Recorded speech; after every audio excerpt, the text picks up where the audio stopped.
Is this all right? Good. Good morning. I'm Peter Bonos, member of the Standing Committee, which attempts to run this place, and I'm here to welcome you. Welcome to our service, whether you are here in person, especially those who are visiting, dropping in for the first time, or whatever, and also those who are watching on YouTube, or who may be watching sometime in the future. You're all welcome, wherever you are in space or time. As you see, we're gearing up for Christmas. If you get close enough, the fragrance from the trees is very impressive. You should smell it from up here. We have services coming up, the solstice on Saturday, December 21st, and Christmas Eve on the 24th, of course.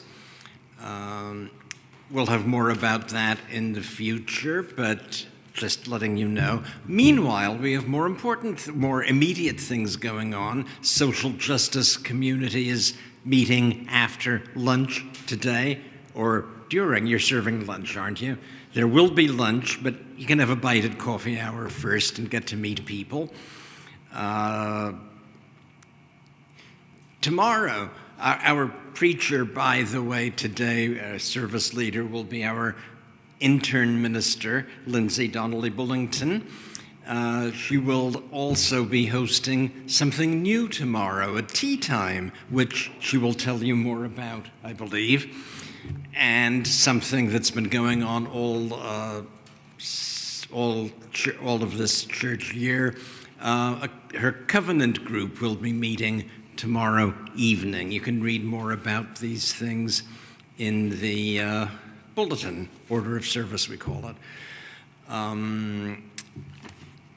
I would like to thank Gigi for exposing me to movements of Wellman's sweet gothique other than the famous Halloween part that I've heard zillions of times. Da-da-da-da-dum, you know it. Thank you for broadening our musical horizon. If you're new and would like to know more about us, stick around for coffee hour. I and other members of the Standing Committee and other just plain members and our intern, Lindsay, will be happy to meet you, answer any questions you have about First Church in particular, or Unitarian Universalism in general. Those of you who are members or on our mailing list, I have been asked to alert you that your Christmas letter will be coming to you very soon, depending on where you live, possibly in a day or two, but it does not have a return address, so you might not recognize it. And there's a nice little white letter inside and a pretty card, and so look for it. Try not to put it with all this anonymous stuff that you get at holiday time. Anything else I'm supposed to announce? Okay, let our service begin.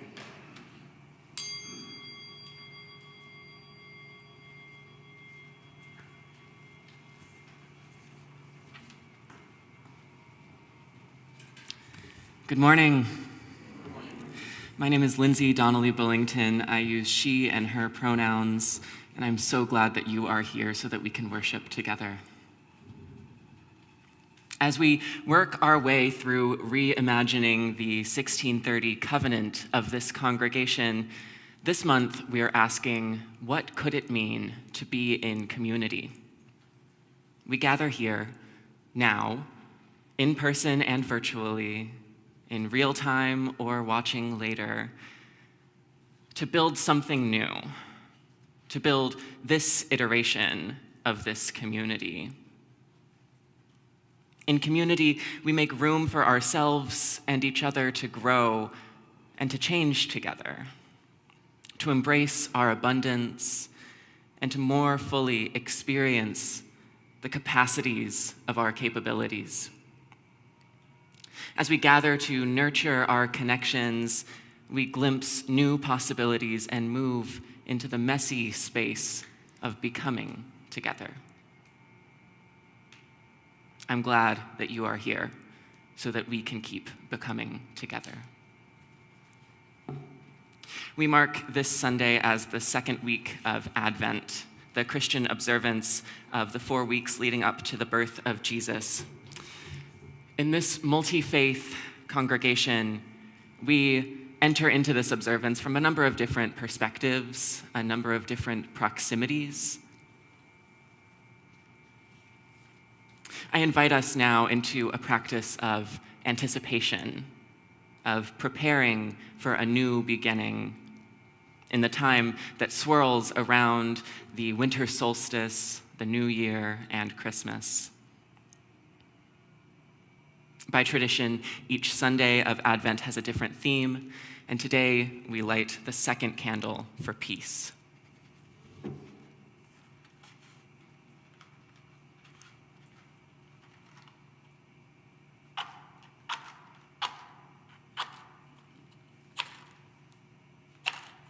I was told these might be tricky.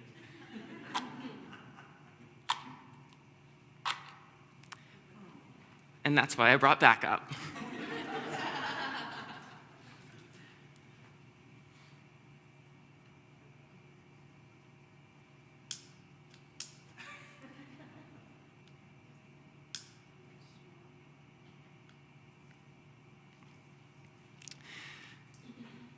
May this flame guide us towards the promise of a peace to come, lighting the way as we build that world now in small moments. I invite you to rise as you are able and join with me in the words of our affirmation to light our chalice.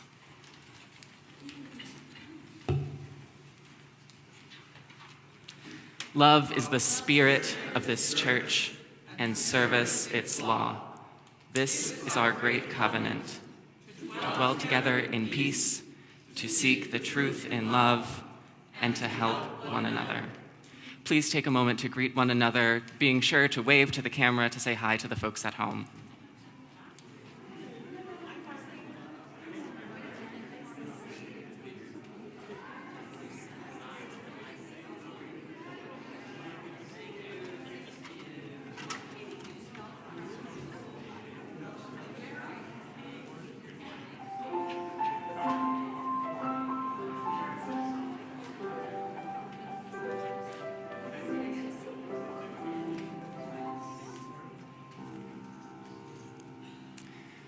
Please remain standing and join with me in singing hymn number 361 in your gray hymnals, Enter, Rejoice, and Come In.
Please be seated.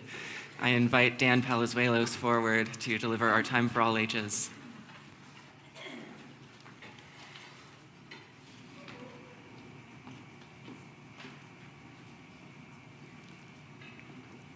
Thank you so much, Lindsay, for the opportunity. I was asked to give a few reflections on Buddhism, my path through it, and then how it might fit into our Unitarian Universalist congregation. And I want to tell you that story through the tale of 5 books. I don't know if you've seen these before, but we used to print words on paper and bind them together and call them a book. They're very useful because they don't run out of electricity. So I was born in Mexico, and I was raised in New York. But that process of leaving Mexico when my parents divorced and coming to the United States was what we call an adverse childhood event. It was very stressful, and as such, I spent a lot of my life quite anxious.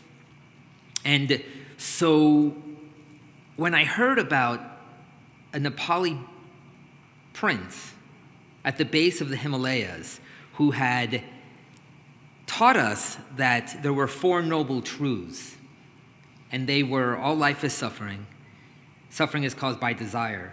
There is a way to end that, and that's the Eightfold Path to Perfection. I was intrigued. As you can imagine, as a teenage boy, my understanding of all suffering is caused by desire was framed by that age. And of course, my first introduction to Buddhism was reading this guy, a French-Canadian-American named Jacques Kerouac, On the Road. And then, of course, his other book, Dharma Bums. But it was a very superficial understanding. Now, I went on to college, and in Providence, there was actually a long history of people practicing a sect of Korean Buddhism named the Kwanam School, when this guy, Zen Master Sengsan, came and taught a whole generation of young Americans his form of Korean Buddhism. I was able to participate in retreats. I developed a meditation practice. And through more study, including with books like this, The 3 Pillars of Zen by Roshi Philip Kaplow, I learned a more nuanced understanding of, for example, those 4 noble truths. It's actually not a great translation. The real translation should probably be, all life is frustration. Frustration is caused by the desire for frustration to end. And the image is that of a wheel stuck in mud. Have you ever felt that way? And the faster you spin, the deeper you get. But yet there is this spiritual technology of meditation that allows us to begin to lift that wheel out. Now, the other thing that I found, which I thought was a lot of fun, was that 4 noble truths actually follows an Ayurvedic medicine prescription. What's the problem? What causes the problem? Is there a solution to the problem? What is that treatment?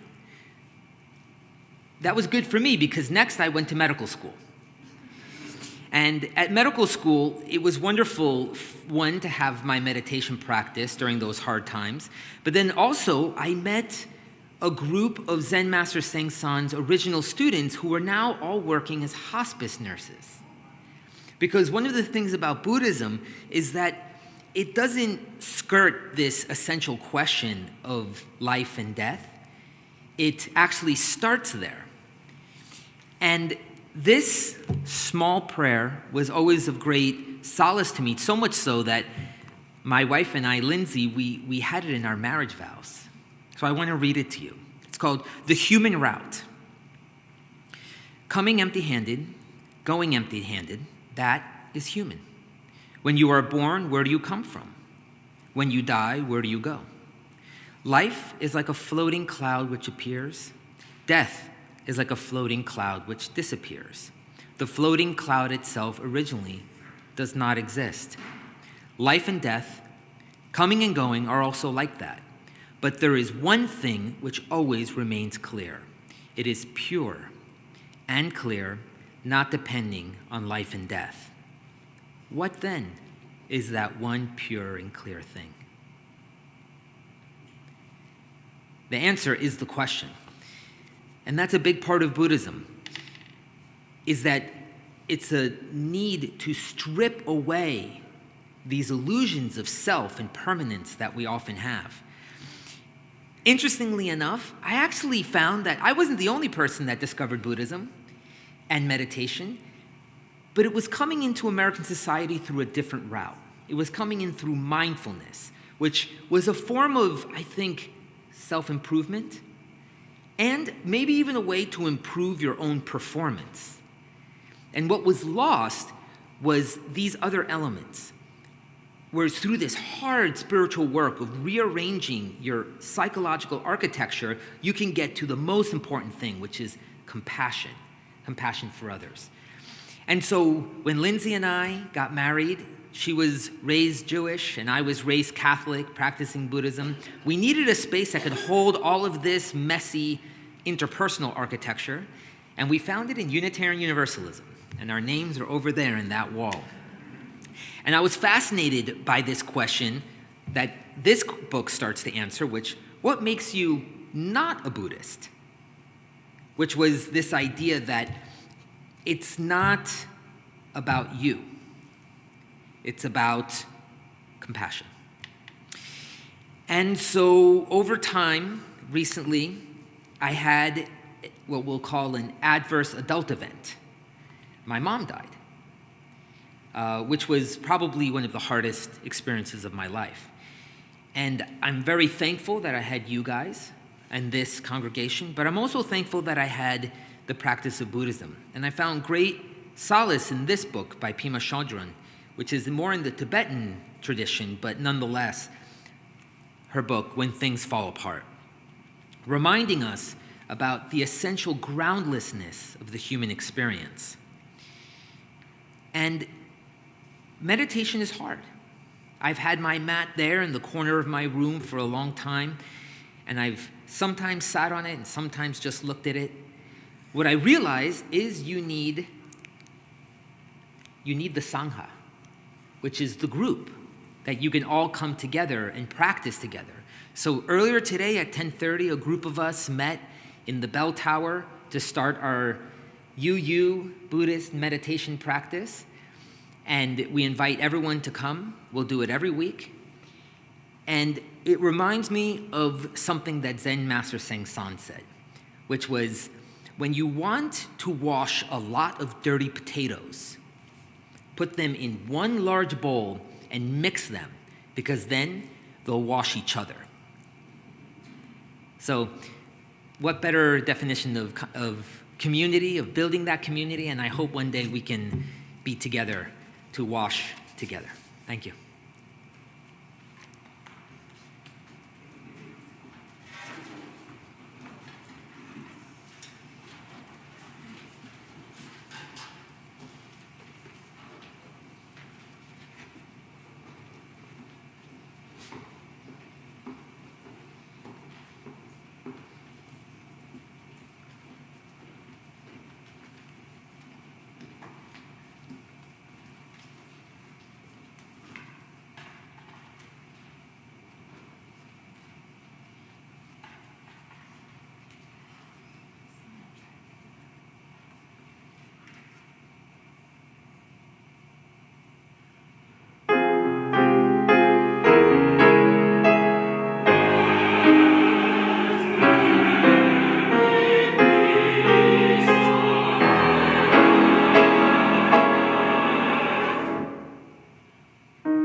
I invite you to join me in a spirit of prayer or contemplation.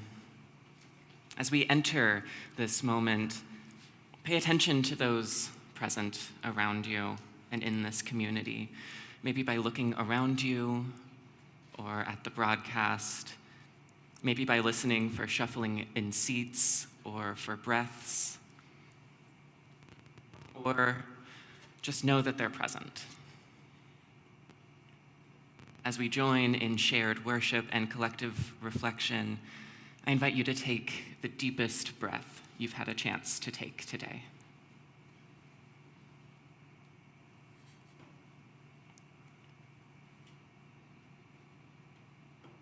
Spirit of life, abiding love, divine mystery. We pray, grateful for a chance to slow down and be together. In our many and varied lives, we bring many and varied hopes and fears, experiences and dreams, needs and gifts. We pray with all that we bring. May our days be witnessed. May our hunger be fed. May our chill be warmed. May we share love with one another. We pray for peace. Peace in ourselves, peace in our church, peace in our communities, peace in our world. Holy momentum, may love nurture justice where it is denied. And when justice is foreclosed, may love nurture witness, welcome, and generosity. We need each other. When courts convene to question medical care, when guns are more accessible than health care, when the realities of occupation and oppression feel unsurprising, we need each other. When we celebrate a great milestone, when we rest as we always deserve, when we have a story to tell, we need each other. As we move into a time of shared stillness, I invite you to join your prayer to mine.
Community is not a place, is not just any collection of individuals.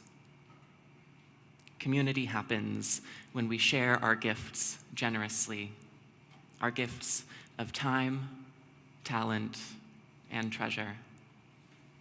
For the care and well-being of this congregation, we now enter into the sacred ritual of our morning's offering through the passed plates or online through the directions in your order of service.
Thank you for your gifts.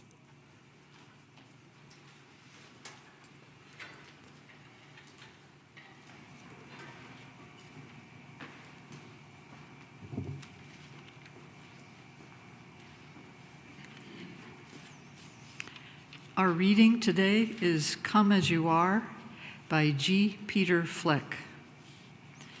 At the far end of the Cape in Provincetown stands one of the most beautiful church buildings on Cape Cod. It is the Universalist Meeting House, built in Greek Revival style in 1851. Near the street is a sign announcing next Sunday's sermon title. At the top of the sign are the words, "Come as you are." They have been there for many years. Their meaning is clear.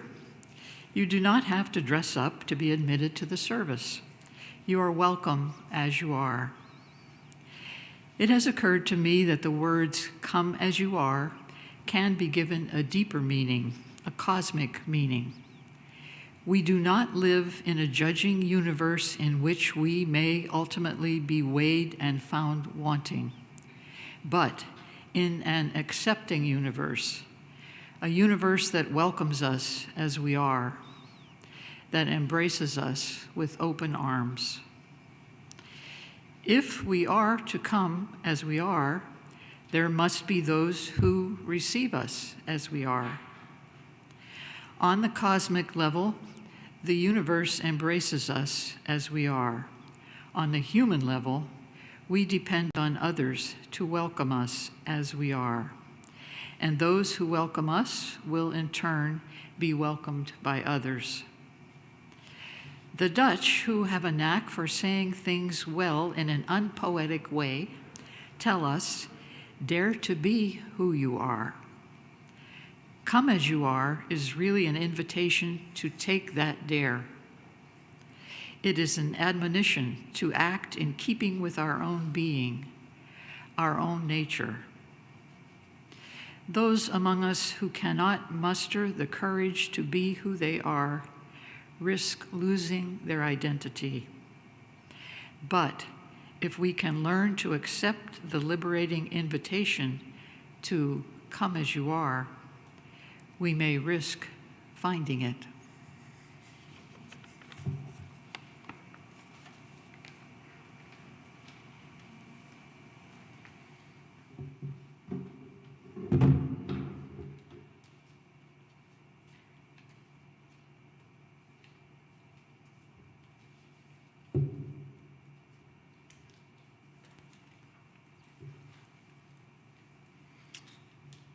For the past few years, I've kept a regular morning journaling practice. I follow the journaling format from Julia Cameron's book, The Artist's Way, writing morning pages, 3 longhand pages of stream of consciousness, first thing in the morning. But I started this practice with a bit of trepidation. I wasn't sure I'd have 3 pages of thoughts first thing in the morning every morning. Many of my first few entries were about how nervous I was about not having anything to write about. No one was judging me, but I still felt nervous. I was worrying that I was wasting time and paper, and I was sure that I wasn't getting anything out of this new practice. At the same time, I was reading about all that journaling like this can do for you.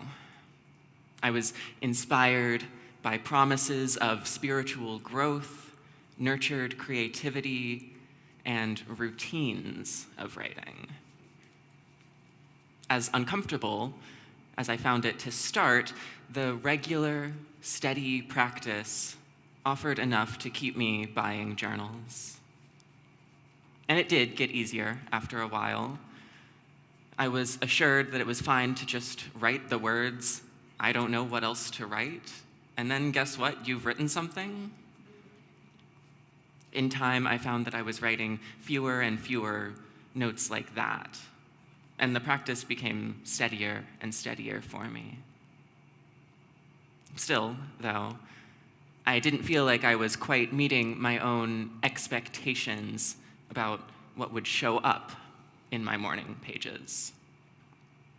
With the promises of spiritual growth, I expected that I would steadily begin to trace what I was calling the movements of the spirit of life and the stirrings of my soul on those pages. I'd expected that in the space of these morning pages, I'd find a new gaze, a new attention to my life, and better remember that the sacred, the important, is all around me. Instead, I found myself writing to-do lists, surface-level accounts of the previous day's events, errands and chores that I couldn't put off any longer, and things that I'm dreading. Even guided by the strong structure, what ended up filling my journals didn't fit the shape of my expectations. So I gave it up for a while. It wasn't a conscious decision exactly, but days would pass where I kept forgetting to write them, or I'd stay in bed for a little while longer so that when I got up, I didn't have any time to write and I needed to head out the door. I gave up the routine, even if I did pick up the journal every once in a while, usually when I knew that I had something good to write about. I compromised, and I started carrying a smaller journal around with me, one that could fit in my purse. In this, I wouldn't need that routine, I thought. I could just grab it whenever the spirit overtook me, right? I carry it around with me every day still, and I never write in this one. Instead, what happened when I gave up the practice of those morning pages was that I forgot conversations that I'd had with friends and repeated stories to them. The errands and the chores that I couldn't put off any longer got put off even longer. And those feelings of dread just stayed in me with nowhere to go. All this, and I was carrying around an empty journal that was a constant reminder that I didn't have anything worth writing about, it felt like. I found that the movements of the spirit of life and the stirrings of my soul didn't look the way that I expected them to in writing, but that didn't mean they weren't there. What it took from me was a container, a ritual or a routine that could hold something unexpected. 3 pages written longhand first thing in the morning. That's what it was for me. That didn't have to be the container. It could have been half a page, or it could have been 10 pages. It could have been at lunch or at the end of the day. It could have been a 10-minute voice memo that I leave on my phone. It could have been painting or dancing or meditating. What mattered was that I built a container. When I expected that the container would be filled just this way, I couldn't notice what actually showed up there. The container is an invitation, and the invitation matters. Here at First Church, I've been facilitating a small discussion group called Covenant Circle, where we gather around a poem or a reading to think about the monthly worship themes. We've developed a bit of a structure where we look at the reading 3 times and discuss in between, and then open it for a looser conversation. And I've found kind of a new motto in that space: invitations, not expectations. I try to come up with good discussion questions, good open discussion questions, but always in the course of these discussions, there's a conversation that I think needs to be had by this group of people at this time. And I can try and account for it, but I'm never going to come up with the perfect question that's going to bring about the perfect conversation. So I try to note that my open questions are just that: invitations, not expectations. They're starting points to get us talking or to start thinking, but they're not intended to limit the scope of our gathering. I think in community, we can foster belonging best through invitations, not expectations. When we create containers for our being together, we can invite one another to show up in new ways, in fuller ways, and in unexpected ways. If we're bogged down in expectations, we risk limiting how people show up, and we risk missing the ways that they're already showing up.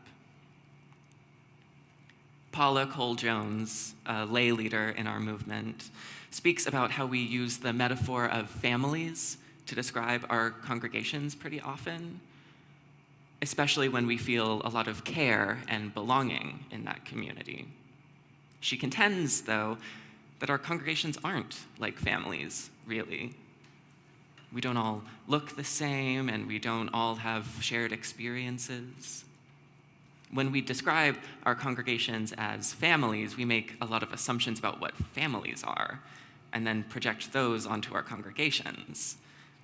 We assume that families are some kind of cohesive unit, and then we presume that our congregation is that too. We assume that families have specific centers of authority, and then we presume that our congregations do too. When we use the metaphor of a family for our congregations, we miss the ways that people show up that don't look like families. Instead of a family, Paula Cole-Jones suggests that we think about our congregations as communities of communities. Book clubs and small groups and social justice communities, each with different needs, different functions, and different offerings of possibility in relationship. We create the container of our community of communities through our boundaries and our covenant. We agree to mutual respect, shared values, and to engage through our differences and mistakes. With that container, we invite one another to show up authentically, trusting that our authenticity means pretty different things for each of us.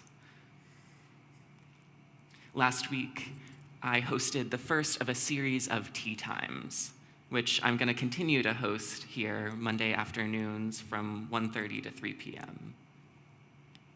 The container of this space is that I'll be there with tea and a Zoom link if you need it, ready for conversation. I try to keep my expectations at bay. No expectations of who, if anyone, will show up. No expectations that you'll stay a certain length of time. No expectations that our conversations go a specific direction, as long as they're grounded in mutual respect. I invite you to come as you are. When I came back to morning pages, I started calling them prayers. I don't address them to anything, not to God or the Spirit of life or anything else. But that helped me to remember that within a ritual container, I'm inviting mystery in, and it will always show up as mystery. Maybe as my feelings of dread, now given space to be honored and heard. Maybe as a chore I can't put off any longer, so that I can remind myself that I deserve my own care and then give it too. Maybe as to-do lists, reminders that liberation comes in small moments. Amen, and blessed be. Please rise as you are able and join with me in singing hymn number 131, Love Will Guide Us.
Please remain standing as we extinguish our chalice with the words in your order of service.